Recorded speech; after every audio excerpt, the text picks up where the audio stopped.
Welcome one, welcome all, welcome to the third and hopefully final part of the Stellaris new player tutorial. Today we're going to be talking about, well, Federation and Empire. I am Bridger, and joining me as my student again this week is Mark. Welcome, Mark. Yeah, hi Bridger, thanks for having me here again. All right, so I believe you've actually been playing some Stellaris between last time and this time. Do you have any major questions or stumbling blocks that you've come along while you were playing that we should cover? No, nothing major. I figured out the researches and manufacturing and so forth. So it's been a good first two lessons, but I'm eager to learn about combat and conquest or what you have in store here. Absolutely. That's what we're going to be trying to cover today. So we talked about exploration and expansion in the previous versions, and we talked about how you can put out frontier outposts to gather the resources that are available in those areas. And today we're going to be talking about creating federations and also conquest and warfare. But first, what is this? Oh, we found a tiny civilization. It's so cute. Can we take it home with us? Yes, we absolutely can. So these are things that you will stumble across. Two different types of life that are not full empires.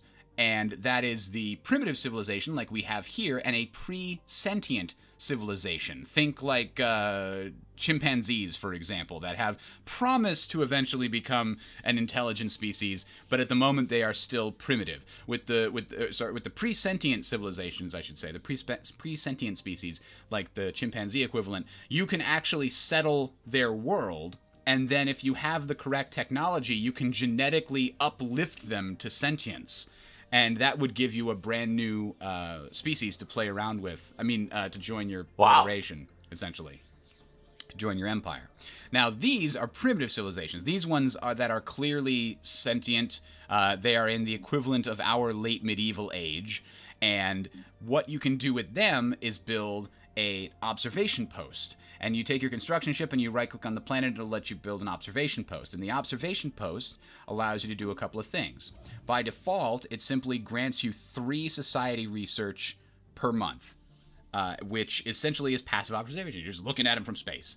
Then another option is you can, like this little icon of the cow being lifted off the planet, aggressive observation. You can go in and collect specimens and study them aggressively, which gets you 6 society research per month.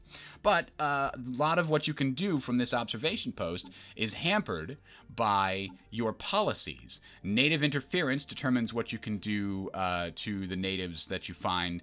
Unrestricted, it would allow you to actually invade the planet and just conquer it and kill them all.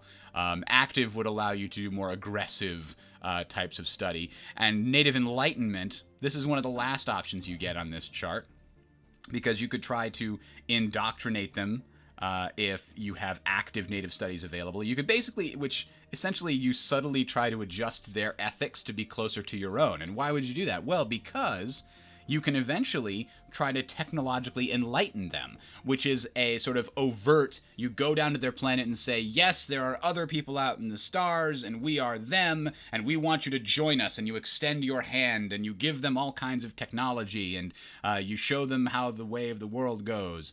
But this technological enlightenment, while it will zoom them through the ages from late medieval age to, let me see, what are the others? You go from late medieval age to Renaissance to steam to industrial to machine to atomic, and then once they get to the space age, they become an actual empire on the scale of the whole galaxy here. But the effect of what you do here has an effect of how they turn out. So they have their own, if we look at them, they have their own sort of ethos. It looks like they're xenophobes. They are materialist xenophobes. So they're not going to make very good allies, so to speak, if they were going to try to get them to join our empire. Because if you do enlighten them, go down and say, here, have some technology, we want you to become part of our group, then they will join as a protectorate. And that's not something we've talked about yet to this point, but we'll talk about that in just a moment. The point is, they will, if you enlighten them, keep whatever ethics, or ethos rather, they have when they spawned. So instead, you could try to indoctrinate them, to change them to be more like your beautiful nation. Say, no, we want you to be egalitarian xenophiles. So you could use the indoctrination option to try and do that. And there are some disadvantages to that. There are some negative events that can fire depending on how you do that. So that's how technological enlightenment works. You can bring them up to your space age, and then they will be a subject of your empire. Now, the covert infiltration is interesting. If you have certain technologies, you can essentially change one of your species like genome to try to go down and infiltrate them and become like their leaders. And if this is successful after a certain amount of time, they will just join your empire completely absorbed as a faction, as like another subspecies of your empire. So those are the different options that you have here.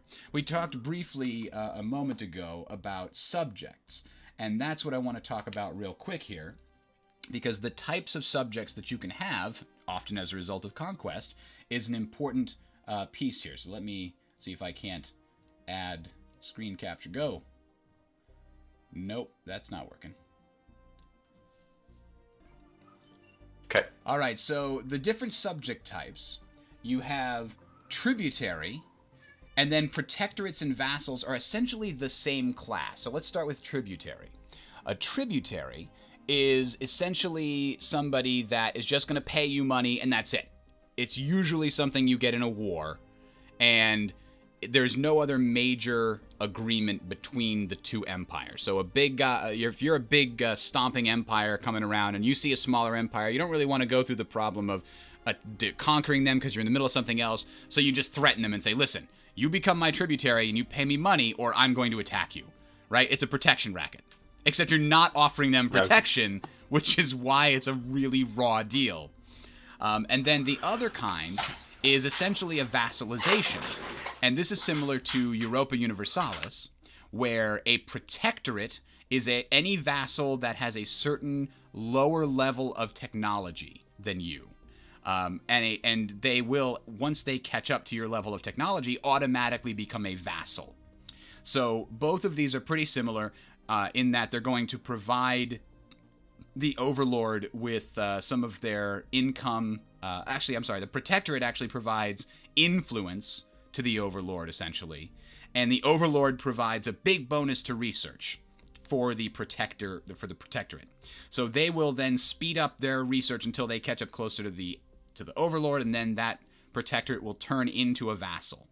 The vassal will provide sort of a tribute to the overlord, just like a tributary. And more importantly, the vassal and the overlord work just like an EU4, where if one of them goes to war, they both go to war. It's got a dual direction defense pact built into that relationship. And so that is what you're looking at when you're talking about the subject situation. So when we're talking about these sort of smaller groups here, these primitive species, when you enlighten them, usually you'll enlighten them to a protectorate status, which they will then slowly turn into a vassal, and from there, you can integrate them directly into your empire. Now, all of this costs a substantial amount of influence, which, remember, influence is not easy to come by. You can get more through technology, you can get more through rivaling other factions, and you can usually get a little bit more from your internal... Sorry, when I said rival factions, I didn't mean these factions, I meant other empires. Empires is the right way to do it. Because that's one thing I think we didn't talk about on the diplomacy scale. So let's get to the diplomacy part of this discussion.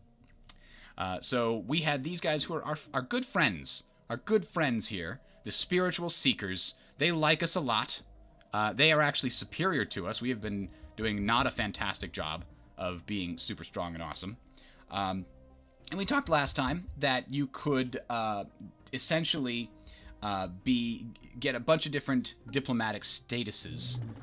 If you want to work your way up the list, you would first guarantee their independence, which will increase trust over time. And that trust will automatically increase their opinion of you. And then if they have a high enough opinion, they might agree to a non-aggression pact, which will allow the trust to go higher. And then if they have a high enough opinion beyond that, then they might allow you to form a defensive pact, which is the strongest non-federation deal you can get. It means that, obviously, you and they will both go to war if one of you is attacked, but they will not join your aggressive wars, and vice versa. So, a rival, if you know somebody that you're going to be sort of antithetical to, like we as this sort of egalitarian xenophile, probably militarist, xenophobe authoritarians, probably not going to be on our list of people that we're going to be friends with. So we could declare a rivalry. What is the benefit of a rivalry? Well, the penalty is that it worsens our relations by 100%. The benefit is that we will gain influence each month and may make their rivals friendly to us. This is similar to choosing a rival in Europa Universalis. I believe taking things from your rival also it allows you to do more things in war, essentially. You get better deals in war against a rival. So we're going to declare a rivalry against these guys because, I don't know, why not? Why not do that? Boom. All right, we've done it. So we've got these guys set as our rival, and now we're going to talk about something. Oh, we've established communications with an artisan troop. This is another fun thing that is involved in the game. If you have the Leviathans expansion, you get all these options for various types of enclaves, and you can communicate with them and ask them for cool things. I'll leave you to discover those because they're pretty fun and they're mostly self-explanatory. Okay, I did have one question about the enclaves. Go ahead. Okay. It seems like I have one game that I'm playing now where there's 3 curator enclaves. I see you've got 2 there. Mm-hmm. Why? And they don't actually have a planet anywhere as far as I can they just have a tell. space station. I think it's just that they're spread out throughout the galaxy so people can more easily get in contact with one of them. It's kind of random, so maybe you might get a cluster of them close to you of the same type, but you know, you only want to deal with one because some options are only available if they have a high opinion of you, and the more you deal with them, the higher opinion they get. I see. Is there a space station on the map, or is it just Yep, if we click on this space Artist station? Enclave and we click Go To, and then we click Go To again, it should zoom in. So there's their space station. There it is. Okay. And if you're strong enough, you could go in and destroy them, and I think you get some goodies out of it. But obviously, if you destroy an enclave like that, everybody else around probably doesn't like you because maybe they were trading with that artisan troop or that curator enclave or the trading, magnate or whatever. And so that might be another reason that there's more than one of those, because aggressive empires might be like, gobble, gobble, gobble. Which is a weird thing for them to be like, actually. All right. So the next thing we wanted to talk about just popped. We gained enough options here for a new tradition. And I'm actually not sure how this works if you don't have the Utopia expansion, but I know that you do have the Utopia expansion. You get all these traditions, and you first have to take diplomacy, which I've already taken, and then you have to choose the Federation. This is the only way to form a federation, which is the equivalent of an alliance in Europa Universalis. It's a two-way defensive pact where the people would also join you in offensive wars as long as they agree. It's the strongest form of diplomatic connection that you can make. And you can always join one even if you don't have this selected, but you're only able to form a new federation if you go down this path. So if you are, you want to be, good allies with somebody, but if they aren't going down the diplomacy path, so then you would have to in order to form a federation. So we're going to adopt this tradition. And now, hopefully, our friends over here who like us a lot, no, they won't accept us. Oh, because our war philosophy allows wars of aggression. So we can try to change that to make them, and that should actually be enough to make them like us. So if we go to policies, war philosophy, we can change it from unrestricted wars to liberation wars. And that, let's see, we wouldn't be able to change our stance on that for 10 years. And basically what that does is it allows us to declare war on people, but we cannot use conquest war goals on anything that's not already our territory. So it's like the reconquest of Casus Belli in Europa Universalis 4. Does that make sense? Yes, it does. All right, so now that we've switched our policies to be more in line with them, they will join our federation. Essentially, they didn't want to get drawn into wars that would be us attacking them. Now, the other thing is this further increases trust and ties them and makes them like us more.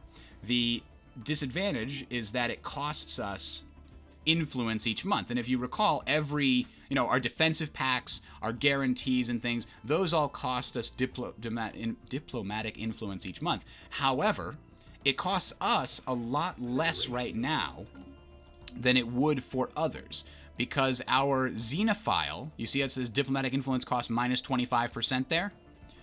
Because we're xenophiles, yes, that monthly cost is reduced, so it's easier for us to have these alliances, these federations. Okay.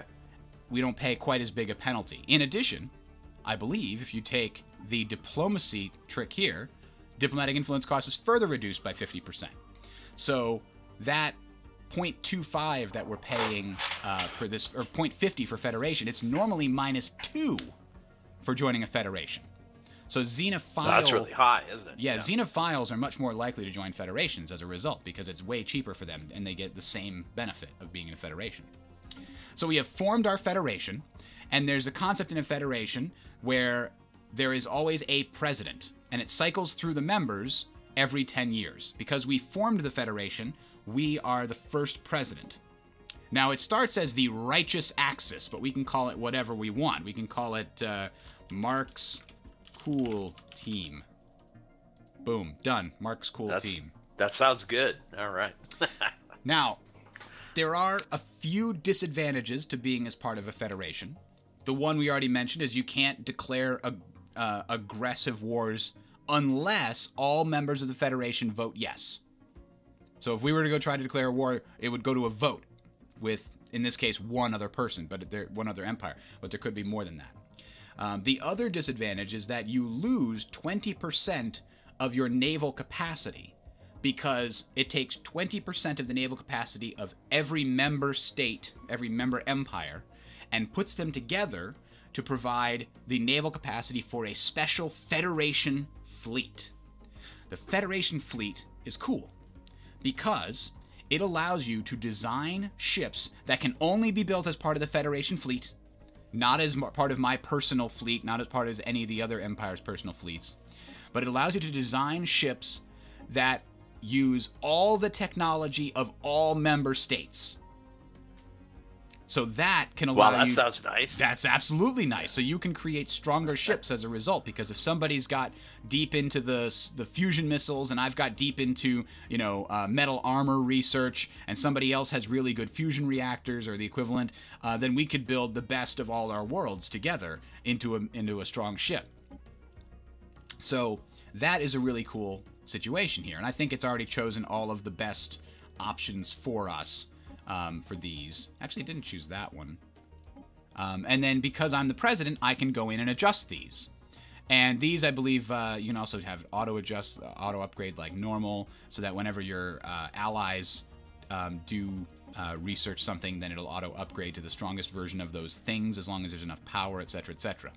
And you can see not only do we have the large fusion missiles that we have researched, I believe, but we also have blue lasers, so we could put one blue laser on there to make our ship more diverse and make it more likely to succeed.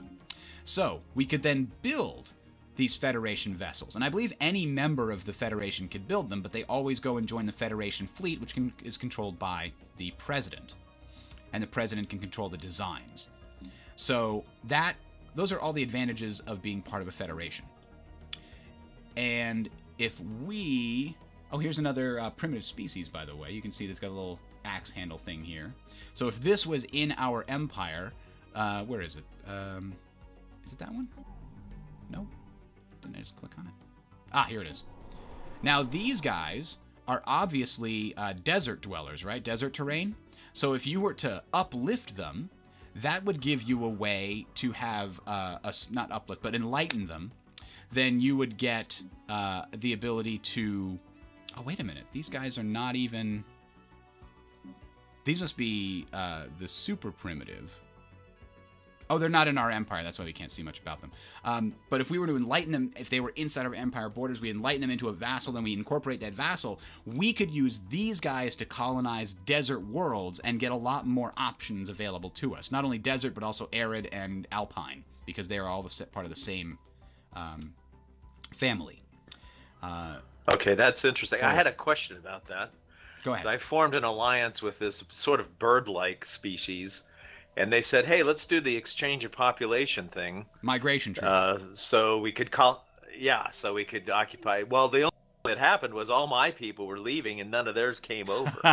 So, So there is a I was certain like, "Well, this." attractive. Yeah, so turned that treaty off, but it seems like they don't populate as quickly. They didn't grow as quickly as the humans did in that So case. I wonder if that's what happened. Do you have an idea? I know that there are edicts right here, land of opportunity. So you could pay 127 influence to have migration attraction plus 100% for 10 years on a given planet. So if you want to try to get at least some of their bird-like species over to your planet, then once you have those pops here, you can use them in exactly the same way I was just mentioning. If their, default terrain type isn't, the same as your species, then they could more easily colonize things. And that's how you create Is there a a real special federation. edict screen for each colony? Is that what I'm seeing Each here? planet has its own. We talked a little bit about this last time, but each planet has its own set of edicts, and you get more of these as you research certain technologies. These edicts are essentially you pay a certain amount, a flat rate, and it lasts for 10 years. Whereas the edicts that you would get in this screen are empire-wide, and they cost you a certain amount of influence per month. And again, well, that explains why I couldn't find some edicts that I thought I had researched, because I couldn't find them on this main policy map here. Yeah, that's not super clear, unfortunately. I kind of think that this edict screen could be revamped, and you could just have all of the edicts here and then like a selection of planets, and you could say, I want this planet to get this edict. So you have two different sections, the empire-wide and the planet-based. But that's the way it's currently set up. Okay, thanks. All right, so I think we've covered everything to do with essentially diplomacy. You can also insult people, but I don't know what the benefit of that is. I think it might be if you insult your rival, maybe you get a little bit of influence like in EU4. I haven't really looked into that.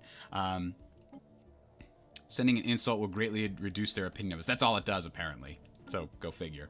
Now you can see I did kind of want to get these guys to join our federation. Now once you have formed a federation, you've got two options. You could invite them to association status, or you can invite them directly to the Federation. Now, usually this is going to be a little easier. You can see they don't like us, actually, and they don't like our friends, even though they're erudite explorers. They kind of should like us, but I guess they don't. So they're like, what are you even asking us for? Yeah, but it says they do like us. It says they're plus 16, so I don't know why it says they don't like us. Dislikes us. What's that all about? Well, they're superior. They feel superior to us. Now, we can offer associate status, and associate status is... Let me pull this up so I can remember the exact deals with associate status. So Federation associates are essentially non-aggression pacts. Associates benefit from increased trust and a plus 10 opinion bonus, and it can be used as a step before joining... to build trust before joining with all members. So associate status means we won't attack you, which can be valuable, and they might take it. They might be more likely to accept it if they're feeling threatened by you. So associate status, yeah, it's a step towards federation. But now, let's see if we have the option or the ability to declare war here. So that just I could show you how this works. I don't know if we'll actually be able to go to war, because I'm pretty sure this is our other ally here. They will currently vote no because they're not getting anything out of this. So let's see if we can get them anything. Aha! So yes, anomaly found. Let's pause this here. So we can go to war. So here's how this screen works. On the left are the war goals. Now, you've played Europa Universalis 4. You know how in those games you have a war score that builds over time as you conquer the goal that you were trying to get.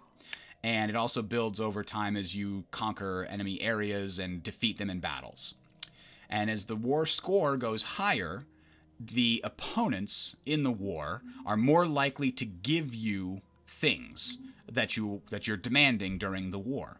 Unlike Europa Universalis, instead of figuring out what you're asking for the peace treaty while the war, towards the end of the war, you're doing this now at the beginning of the war, and you're dividing up all the things that you're saying, this is what we want to have happen. These guys won't join our empire, and we're mad about that. So we're going to try to force them to liberate these planets into smaller mini empires that we can then that will then have the same ethos as us. So essentially, we're intervening here and saying, hey, other faction that's within this population that really likes the same things we like, we're going to help you by defeating your other guys, and we're going to put you in power, right? Interesting, yeah. Okay. So we could liberate planet. That's what this does. It overthrows the current regime and puts in place a regime that is similar in ethics to us. So they will be an egalitarian xenophiles, essentially. So we could do this and say, hey, that's what we're going to get credit for.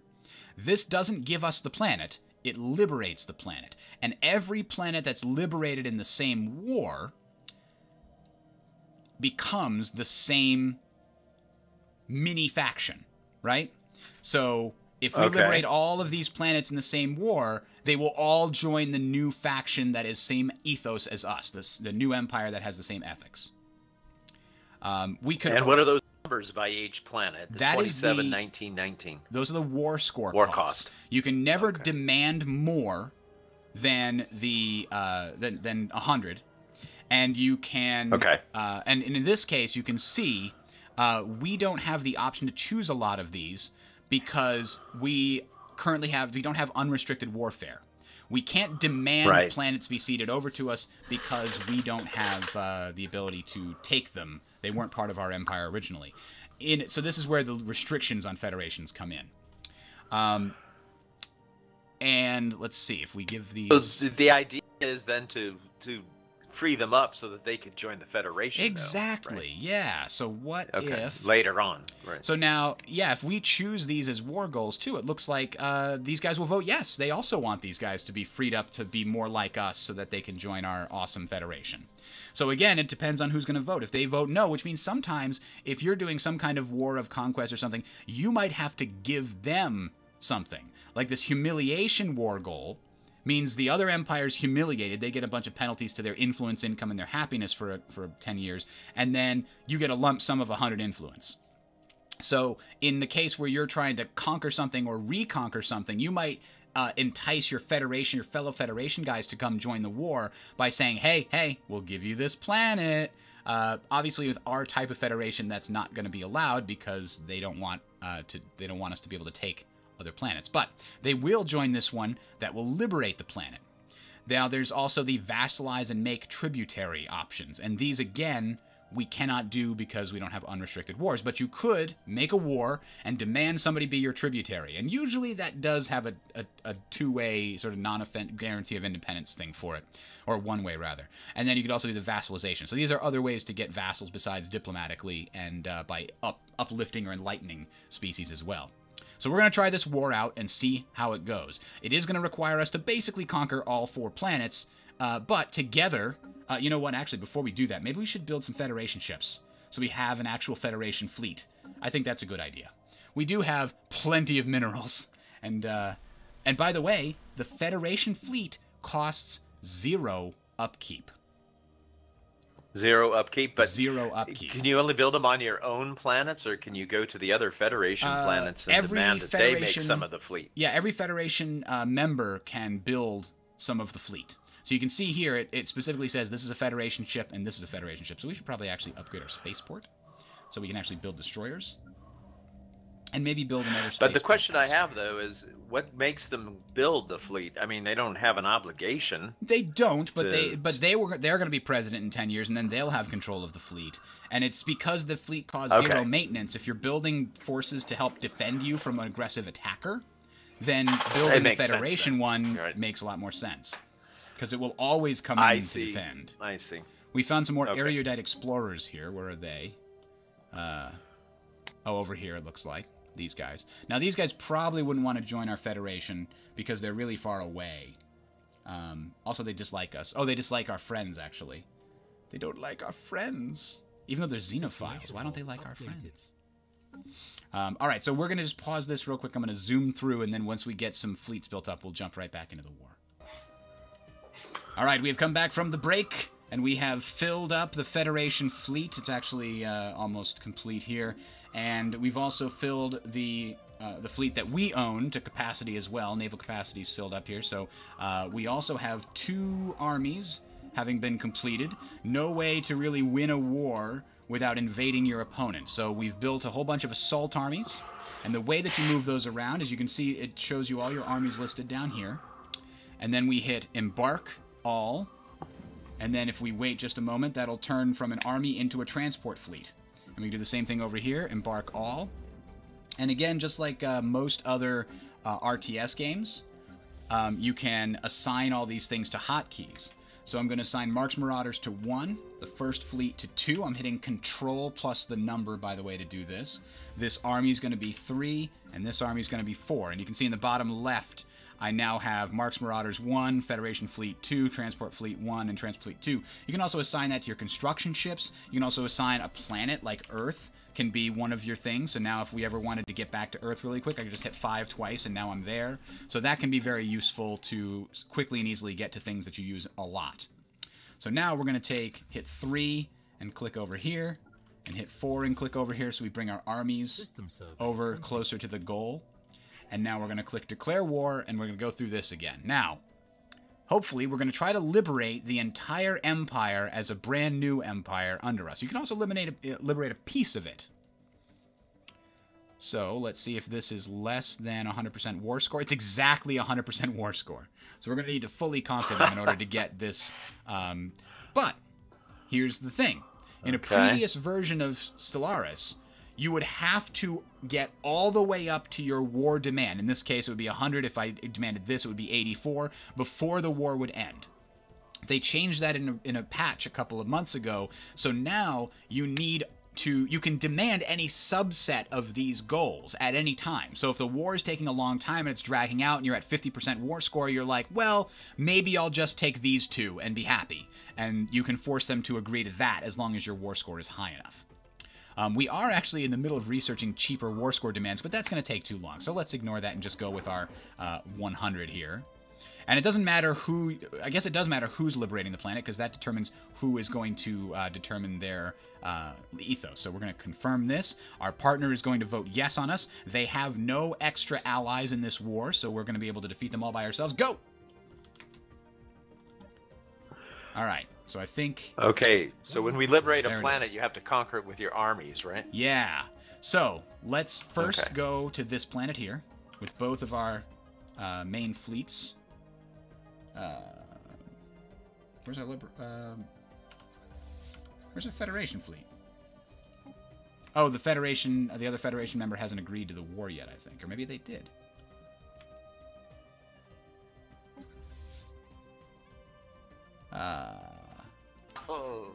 Just as we declared war, we realized that the Federation president has flipped over to our allies, so we don't have control of that fleet anymore. Hopefully they work with us, but in the meantime, we will not have control over that fleet, which is unfortunate. But they have joined the war, so hopefully they'll properly move it with us. So here goes our fleet. Oh, the Federation fleet's running away. Fantastic. Why did I bother building that whole thing up? We're going to have to win the war ourselves if we can't get them to actually properly join it. So here comes our Navy. We've got a couple other guys joining, limping along here. So let's see. That's a space amoeba. We just have to keep an eye out for them, like, flanking around and coming at us from a different direction here. Our science ship should also be ready to come. Oh, there's an enemy fleet, but it's a tiny little nothing fleet. All right, so the first step to invading is to fighting the enemy that's nearby. In this case, it's a single corvette that's going to get destroyed by our missiles in 2 seconds. Goodbye. Situation log updated. But the next step is destroying the spaceport, which I can't do it because they're too busy destroying a mining station. You can't give them a new order. And there that goes. Now I'm giving them an order to go to the planet here. When they get close enough, they'll get into combat with the space station. And the space station, this is actually going to be a not trivial fight here. 1,000 versus our 1.2,000. I'm going to start building replacements for this right now, because I expect them to lose quite a few corvettes. No, don't attack whatever that is. Attack the space station. This isn't going super well. Oh no, why don't we have a fucking... Where's our admiral? He died. I forgot to replace the admiral. This is horrifying. We won, though. We won with gusto. So here's an admiral. All right. All right, So well done. now that we have defeated the space station and there's nobody else around, if you park your guys over an enemy planet, they start bombarding it from space. So you can see planetary fortification started at 1800. If we were to invade them right now with our armies, the damage we do would be 3% of our normal damage. You can see damage dealt to defending armies will be decreased by 97%. So invading without knocking down the fortifications is a huge mistake. However, I will bring our armies over to orbit the planet so they're ready to attack. Now this, and you can actually look if you zoom in here, it's being bombarded from space by our fleet. The bigger your fleet is, and the depending upon the bombardment quality here, the faster the fortification will be damaged. So we could either choose light or limited. Limited has an increased chance to kill pops and infrastructure. Light goes slower but doesn't have a chance to kill those things. So let's go back over here and see what can we choose.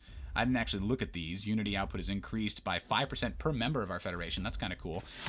The amount we contribute towards Federation naval capacity counts twice as much. So 40% of our capacity is counted for Federation fleet size, but we still only give away 20% of it. We don't give away 40%. So this is just a flat, straight up, make the Federation fleet bigger by 20% of my capacity, which is great. Let's do that. There. Whatever. So we're knocking down the planet. You can see the little green bar at the bottom representing the fortifications of that planet is slowly decreasing. Independence guaranteed. Somebody else guaranteed the independence. A little late. We're already at war. Your guarantee of independence has failed. So they have 2 defensive armies and 1 assault army, and then a bunch of the free garrison armies that are not worth very much. And we did give a general, right? We need to assign a general. That's important. Leader experience gain. Army morale plus a bunch of percents. There we go. Let's give this guy a general too. Army upkeep minus 20%. I like it. Okay. So we have now... Whatever. We have checked the fortifications are completely destroyed, which means not only is our attacking damage not reduced, it's doubled. Once the fortifications are destroyed, Oh, really? attacking force damage is doubled. So now... So you generally do that. You'll take out all the forts if you can. Oh, absolutely. You get it all the way down to 0 if you can. Okay. Only invade if you're very, very time pressed. Like the enemy fleet is coming and you want to invade to try to take it and win, get a war score so you can end the war quickly. So now we say land the armies, and we can check the army tab and watch as they land and fight. You can see them going down to the thing there. There they are. They're on the planet now. And you can see the battle raging. We have a general that's providing bonuses based on his skill level. And we see how the assault armies are just making mincemeat out of those smaller armies. And the only thing left was the enemy assault army. There we go. So we've invaded and conquered a planet, which is why our nation's symbol is here on the side. Now Earth can actually build a whole bunch more of these. Okay, so that means our war score should have gone up, right? Our war score did go up. It's now 26%. So if you remember, okay. We can now immediately, right now, because our war score is positive and we're winning, we can offer a white peace. Boom. And they will accept it. Or if we wanted to try to say we want to demand this, they won't accept this. And if you hover over here, you can find out why. The length of war thing, similar to EU4, goes down by 1 per month. So over time, they'll be more willing to end the war regardless. But we could send demands. We don't want to. We want to try and do as much of a complete cleansing of this as possible. So we take our fleet and we head for the next area. We haven't found their fleet yet. There's our Federation fleet heading into unknown areas. That's good. Now, the thing that I've noticed, here comes our friend's fleet. The thing that I've noticed is the AI will constantly try to sneak behind you and liberate these areas if you don't leave either a naval force defending, like a fleet, or you leave assault armies on the ground defending. So I'm leaving these assault armies here, and I'm going to use my other assault army to help me out in this next star system. So the assault armies are good to prevent a counterattack. Yeah. As well. If I took the army off and used it to attack this second planet, The AI might sneak an assault army of their own through back around to the first planet and liberate it behind my back. Because they can certainly do that. Okay. Okay. All right, so let's go. This is the planet we want to go head to. And we're back up to 1.2 thousand combat strength, whatever that is. And we're going to go up against another one of their military installations. We should be able to defeat it again. Partly because I think their military installation has nothing to block the missiles. Oh, it's got lasers. I've got it on fast speed here, so this is going to go a little faster than it normally would. We're losing corvettes at an alarming rate. By that, I mean 1, 2. So let's build a few more of those. And a third. So we look here, we say we lost 4 corvettes, so I'll build up another one here. And again, because the rally point is my main fleet here, Mark's Marauders is a rally point, any ships built out of any of my worlds automatically come join this fleet. And because I told them to go to this world, they're already starting to bombard it. Okay, so let me ask you this about the rally points. You can only have one fleet as the rally point, or does it go to the nearest rally point? It goes to the nearest fleet, and if there are no fleet rally points, it goes to the nearest planet rally point. So I'm going to speed things up and while we wait for the fortifications here to go down. The fortifications here are considerably higher, and I think that's basically from the number of population points. They're greater able to resist if there are more pops. It might be the size of the planet helps too, and I know that the capital gets additional fortifications, and there are other ways to... Oh. Ship destroyed? Where did this take place? You got a fleet that came in, I thought. Ooh. One of our corvettes got taken out by a destroyer. Oh, it was on the way. It was on the way to join the main fleet, and it got destroyed by something. Something. We don't know what. Yeah. Actually, I thought I saw it flash on there that it was an enemy destroyer, but maybe enemy destroyer killed it, yeah. Okay. All right, so these guys are done. Speed winning a war here. We're invading. Research complete. And oops, there we go. Now they do have a lot more defensive armies this time, but we're still going to make short work of them. Enemy planet There we go. Enemy planet secured. Choose a new defense thing. Space torpedoes. You were asking about these before. Here you can see ignores 50% of armor and 100% shield penetration. So it goes right through the shields. Ignores them. And does all of its damage to the armor, and it ignores 50% of the armor. So space torpedoes, really, really good. Lots of damage, but very, very weak tracking. Can only hit big ships. So also very slow in general. So you have to be careful with enemy point defense. Good at shooting down torpedoes. All right, we're just going to go quantum missiles. It's not going to make a huge difference. We're pretty much easily winning this war. Mark's Marauder is going to head on to the next target and see what there is to see. Meanwhile, where's the enemy fleet? I thought they had some kind of fleet. They might have been. I mean, I've seen our friendly. Oh, this might be them here. Let me look. Nope, they're running away again. The enemy fleet might have been destroyed by our friends, or it might have. Now we're going to take these guys and embark them and head over here. Them. So do you think it's possible that's why he took away the Federation fleet, because he knew that the other fleet was over there? Maybe he went to combine it with his ships actually. Uh-oh. Right. Oh no! Yeah, might as well there's the enemy fleet. Ships. They're killing our transports. No. All right, I'm gonna choose a different transport army then. Uh-oh. Retreat. Shoot down all of our transports. Yeah. Remember how I said they sneak behind you? I was just taking for granted that my guys could make it there, and they couldn't. All right. So normally this is a lesson to have some kind of escort fleet for those guys. Yeah. I'm trying to do things as fast as possible, so we're going to actually go and destroy this fleet, and that'll allow our other transport fleet to come join us here. Looks like and actually, no, the Federation fleet has shown up to help us. Oh, it's a big fleet, too. Yeah, actually, that's not the Federation fleet. I think that's his fleet, his personal fleet. It's got all the missiles on it. All right, so now that we've done that proper, the transport fleet can come join us over here. We go to this transport fleet is going to say enter orbit here. Now we're just going to go super speed. We now have our transports being properly escorted. I think. Why aren't you moving? Oh, there they go. They have to recover after jumping.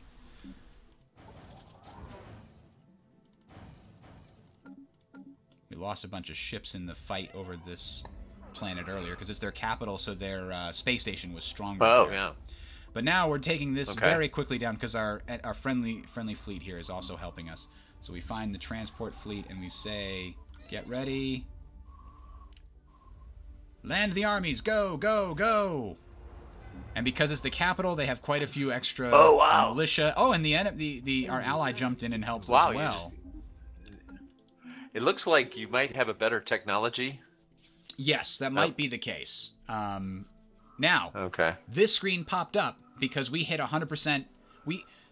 Because we hit 100% war score. But this, if you only demand 50% war score worth of war goals, then the war will automatically end when you achieve that war score. Because we got to 100, they automatically gave in. We don't even have to end the war ourselves. It gave us everything we asked for at the start. And we couldn't have asked for more because it was 100. So, this is the best possible outcome. And we can now see, yes, we have victory. We've got all our liberation goals. And that because we liberated every single planet, that empire is gone. And it's been replaced by this one, which are fanatic egalitarian, xenophile federation builders that would be happy to join our federation. Look at that. So what happened to all the birds? The bird brain looking things. That's an interesting question. Now we have a brain. How did they turn into a different species? They must have had a mixed species there. This species is now taken over. Maybe they did. Is that possible? That's bizarre. Yeah. I think that might be a bug. Because we liberated the whole faction, it killed the faction and raised, the entire empire. That's kind of crazy. Wait a minute. Wait, if you look at one of the planets, will it show what's populating the planet? Only if maybe. Oh yeah, no, you're right. It had. Yeah, he's got mixed. Yeah, he had a mixed grouping. So that we rose up the other species to be in charge here. It looks like. Well, how cool is that? Nice. Oh, and they've got another tiny pre-sentient species in this world. This is a full Federation force here. So I think we've covered all the basics of warfare and things like that. If you guys have any questions, leave them in the comments. I'll try to answer them. But that's the general thing. And now, let's see here. It's not surveyed, but it's a tropical world, so it's habitable to us. Okay, I thought maybe we had a migration treaty with somebody. I could show you what it looks like if you have more than one species. It would let you choose which one that you can use to colonize a thing with. So if we had, for example, some of those bird guys that are good with arid terrain in our empire, as on one of our planets, anything that's habitable for them would also show up as green on the map, and we would be able to click on it and say, okay, have our bird guys populate that, not the humans. So that's how you create a real Star Trek Federation. You get a migration treaty with all these other guys, and it lets you populate all the different types of worlds in your empire. Alternatively, you can just conquer everything and terraform those worlds to make them perfectly suitable for your superior peoples. It's very... Exactly. Lots of options. So thank you, Mark. Very fun. Thank you very much. Yeah, if there are thank you. If there are any major additions in the future, I might provide an update video with covering any additional systems that are added in future expansions. But for now, that I think covers everything that's happening up through the Utopia/Adams patch. So thanks, guys, for watching. Have a good one. We'll see you out there.